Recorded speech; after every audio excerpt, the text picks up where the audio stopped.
Hi, my name is Kate Madden, and normally I record at home in Calgary. Today I find myself out in Drumheller. It's about 200 kilometers away, and I'm in the middle of the Canadian Badlands. You might recognize this if you watched Clint Eastwood's Unforgiven. I think a couple of early movies have been filmed here. I bet you The Revenant was filmed out this way for a few scenes as well. It's beautiful in its desolation. I wanted to make this video today because one of the things that I've learned in talking to other trans folks over the last couple of years is chances are, if you're watching this, I'm sorry, there's a 70% chance your spouse is going to leave you, and there's no way around it, and it sucks. You're going to do things in your divorce that injure yourself. And I just wanted to share my experiences of what I've learned over the last couple of years and maybe help you as you perhaps prepare to separate or get ready for divorce yourself. Tomorrow, barring any surprises, I will be signing my divorce paperwork, or at least the start to get towards divorce, hopefully in the next few weeks. And it's interesting I use the word hopefully, because I don't want to give you the wrong impression. Like, my former partner and I, like my soon-to-be ex-wife, like, it's not like we get along, but she was over a couple months ago and she said something about being divorced in a few months, and she said, "Isn't it crazy we'll be divorced soon, or isn't it exciting?" I forget what I said, or I forget exactly what she said, but the general sentiment was along those lines. It got me thinking as well, like, yeah, you know, I am. And so here we are in the Badlands with crickets or something in the background. I don't know what, but here we are in the Badlands. And, you know, it is this place of desolation, but also this place of amazing, powerful beauty. And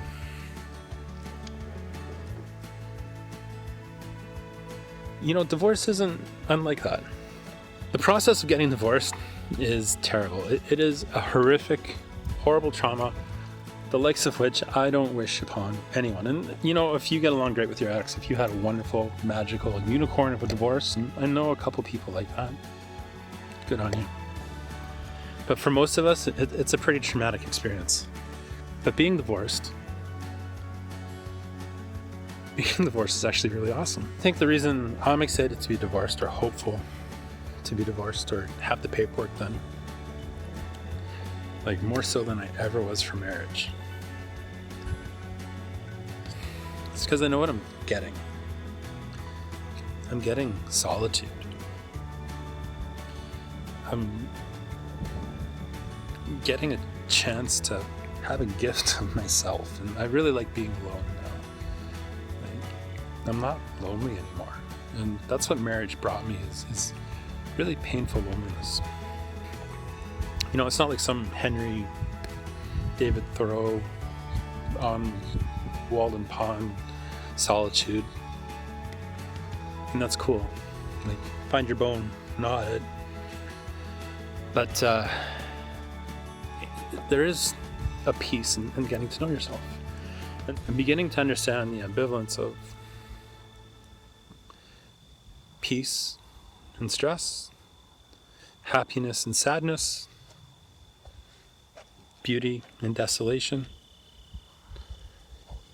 And the reason I'm beginning to kind of understand that and find the space, it's the time I've been able to spend alone and not be lonely. Those feelings, those emotions, like being trans for years, you disassociate from emotion.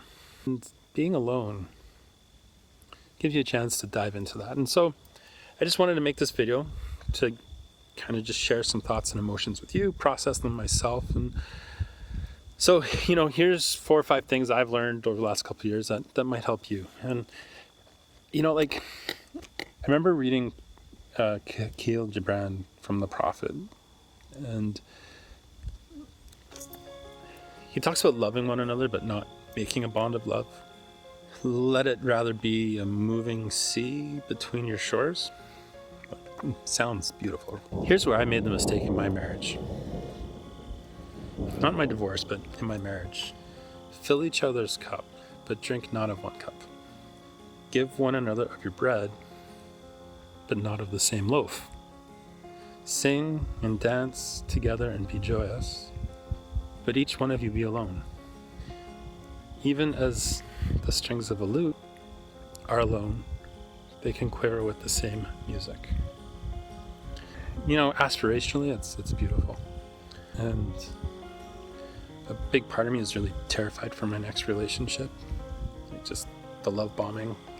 I'm terrified of it, but there are things I recognize in myself now that I hope I can avoid those same patterns in the future. But 70% of you watching this, if you're trans and you're thinking of coming out or you've already come out, I'm sorry. Your spouse is going to leave you, and that heartbreak is so hard.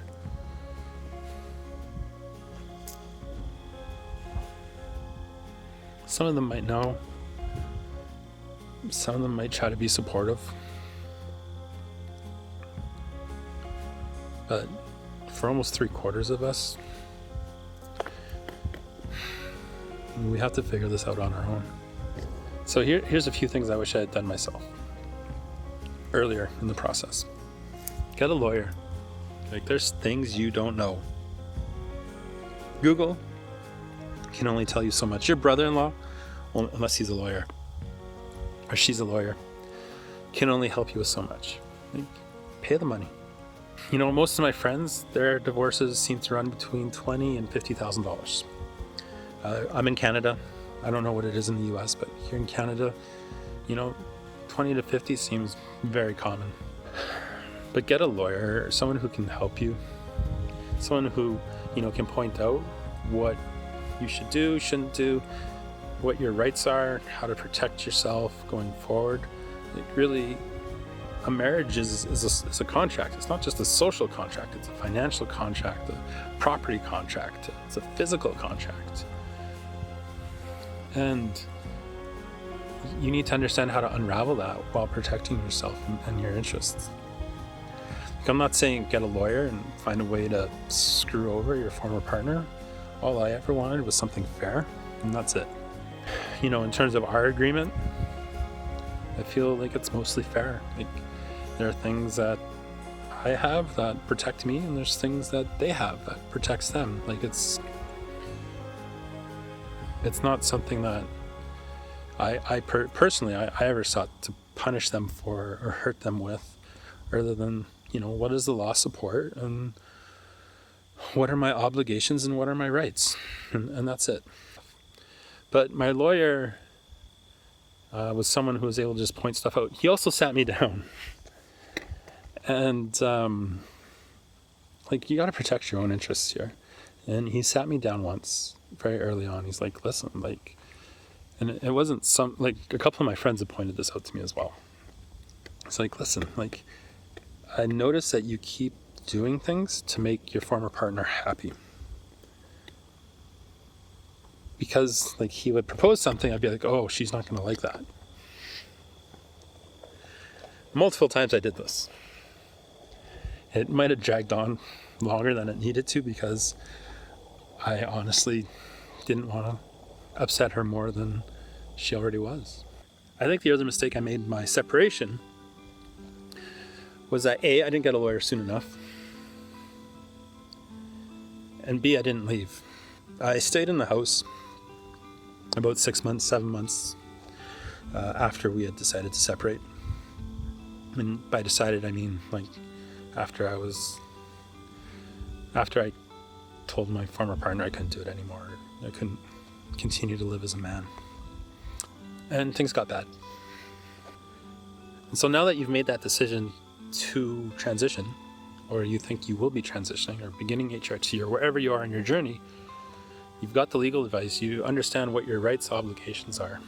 Just leave, get out of there. Give your former spouse or soon-to-be former spouse room to grieve.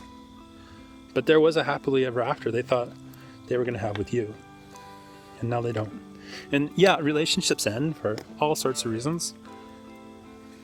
You could have an affair, you could have a mental breakdown, you could develop an addiction. So, I didn't leave, and I didn't give my former spouse enough space to grieve, or my kids.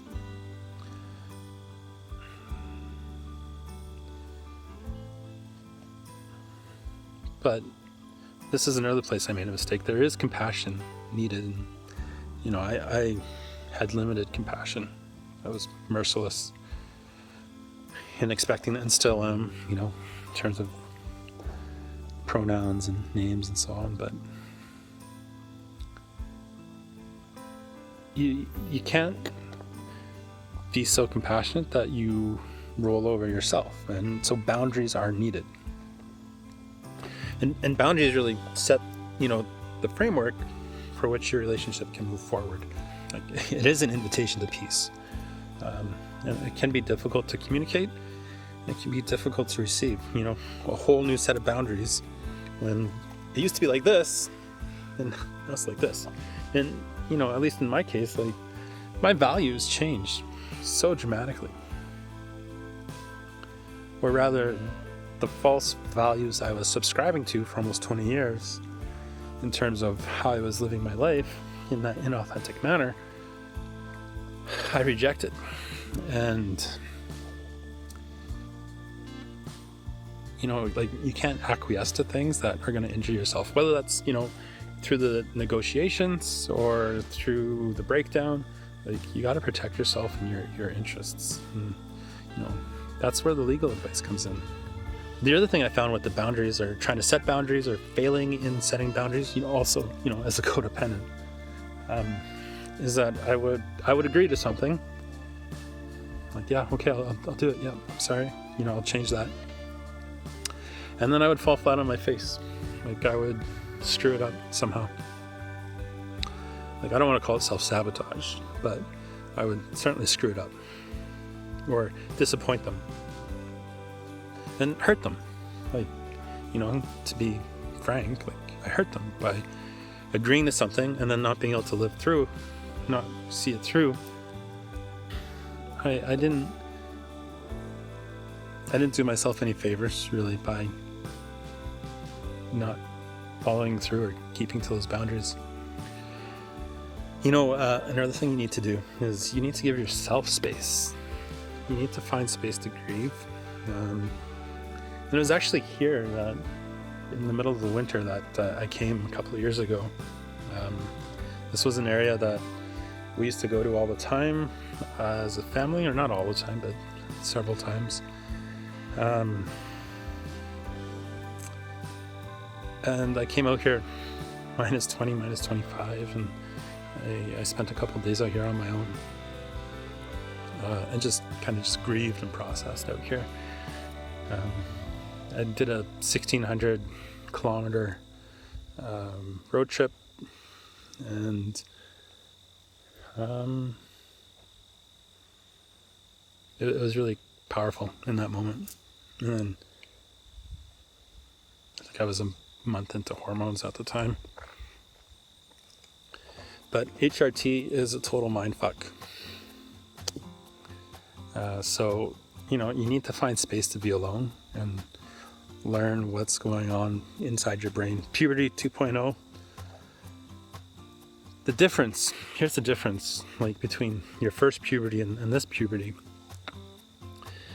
is, at least I hope, you have the mental capacity, the process, the emotion, in a way that isn't that kind of self-centered way that a teenager does, where they don't have the emotional maturity to go, okay, this is what's going on, this is how I need to change, or these are the consequences of that response. And you're not able to adapt as quickly as, say, we are. So being alone might be the best thing for you. It seemed after I left the house, like, within really a matter of days, I had divorce buddies. Like, I fell in with a bunch of people who were either going through a divorce or had just gone through a divorce. And so, like, I found that really, really helpful. In that, like, you could bounce ideas off of, and, like, really, like, if you can't afford a lawyer, at least find someone who isn't going through HRT, who you can bounce an idea off of. Like, listen, I need you to tell me I'm wrong. This is what we're talking about. This is what we're going to negotiate on, or this is what we have negotiated. What do you think? So my brother did that for me. I had agreed with him, like any conversation I had, I would bounce by him first, and that was really super helpful, just to have that external set of eyes. And like the other thing with like having someone you can bounce an idea off of, other than commiserating with them, is like you're not rational with your former spouse. Chances are, like, you're totally emotional, you're grieving, you're going through stuff. You might be intensely jealous. Although, as a trans woman, like, I have no jealousy when they started dating. Like, how could I? Like, they wanted a man for years. That's all they want. That's all I tried to be was the Superman, and now they can finally have that authentically, with all its raw power and beauty, and as well as frustration of being with a dude. Because guys, you suck, is my experience in the dating world. But yeah, you're not rational, and probably neither are they. So the lawyer helps, friends help, solitude helps, and solitude's a gift. Like, I love being alone, and I don't need to be lonely in bed with my spouse anymore, knowing that they'll leave if I ever take steps towards authenticity. But yeah, process sucks. Getting divorced sucks, but being divorced is probably the most liberating thing I've ever experienced. Like, even more so than gender transition. Like, being authentic enables me to enjoy and leap into my life fully. In relationship, with friends, with family, with lovers, just to be myself is such a gift. I've talked a lot about solitude, loneliness, being alone, but and I've posted a video about this before, is find your tribe, find your people, find your friends. Like, you can be engaged with friends you've known for decades in such a new and powerful and real way, as well as find new friends, people who are going through the same thing you are, or who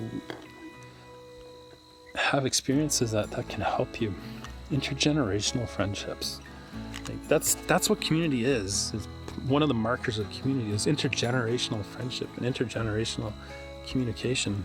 And as a closeted queer person, like, the experiences I had in the 90s as a teenager, or in my 20s in the 2000s, the websites, the conversations online, like that's all part of my queer experience growing up queer, and something that I can share as well with the community. But don't put yourself at risk, and so reach out to people. Like, yeah, we disassociate for years and years and years, and now those feelings are real, and it can be really overpowering sometimes, and you just got to reach out. Because if there's one thing I've learned through all of this, is that life gets better. It will be hard for the next little while. There's no doubt about that. But life always gets better. So thanks for watching. I hope you've found value in this. Please like, subscribe, share. I thought this would be a 5-minute video, but it's not. So here's to life.